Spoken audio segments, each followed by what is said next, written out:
पहलगाम हमले की पहली गोली इस युवक को मारी गई थी। आतंकियों ने सबसे पहले इनसे पूछा था कि हिंदू हो या मुसलमान। इसका जवाब इनकी पत्नी ने दिया था। अभी 2 महीने पहले ही शादी हुई थी, लेकिन आतंकियों ने पत्नी के सामने उसके पति को मार डाला। शादी के 2 महीने बाद उसका सुहाग उजाड़ दिया। याद में पत्नी ने 2 दिन तक पति की वो शर्ट पहने रखी जो उसने उस वक्त पहनी थी जब हमला हुआ। पत्नी ने वो शर्ट उतारी ही नहीं और उसकी खुशबू से अपने पति की मौजूदगी को महसूस करती रही। शव यात्रा उठी तो उसे सीने से लगाया, फिर फूट फूट कर रोने लगी। कहती रही, मुझे गोली क्यों नहीं मारी, अब मैं किसके लिए जिंदा रहूं।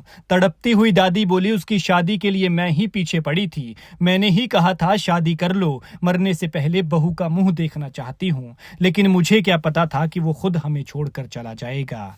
इस तस्वीर को देखिए, ठीक 2 महीने पहले की ये तस्वीर है जब कानपुर के शुभम और ऐशन्या शादी के बंधन में बंधे थे। लेकिन अब शुभम को मार दिया गया है और ऐशन्या की जिंदगी बेरंग कर दी गई है। शुभम शादी के बाद अपनी पत्नी और कुछ अपनों के साथ पहलगाम घूमने गए थे, लेकिन वहां आतंकियों की पहली गोली का शिकार हो गए। शुभम की पत्नी ने हत्या के वक्त का मंजर बताते हुए कहा, मैं और शुभम मैगी खाने जा रहे थे, पापा वॉशरूम गए थे। इस दौरान पीछे से एक आदमी आया। उसने गन रखकर शुभम से पूछा, हिंदू हो या मुसलमान? अगर मुसलमान हो तो फिर कलमा पढ़कर सुनाओ। इस पर मैंने हंसते हुए उससे पूछा, क्या हुआ भैया? तब उसने मुझसे भी पूछा, हिंदू हो या मुसलमान? मैंने बेझिझक कहा, हिंदू हूं। इसके बाद ना कोई सवाल हुआ ना कोई जवाब, सीधा उसने मेरे पति को गोली मार दी। मैंने आतंकियों से कहा कि मुझे भी मार दो, लेकिन उन्होंने ऐसा नहीं किया। उन्होंने कहा कि हम तुम्हें इसलिए जिंदा छोड़ रहे हैं ताकि तुम मोदी को ये सब बता सको।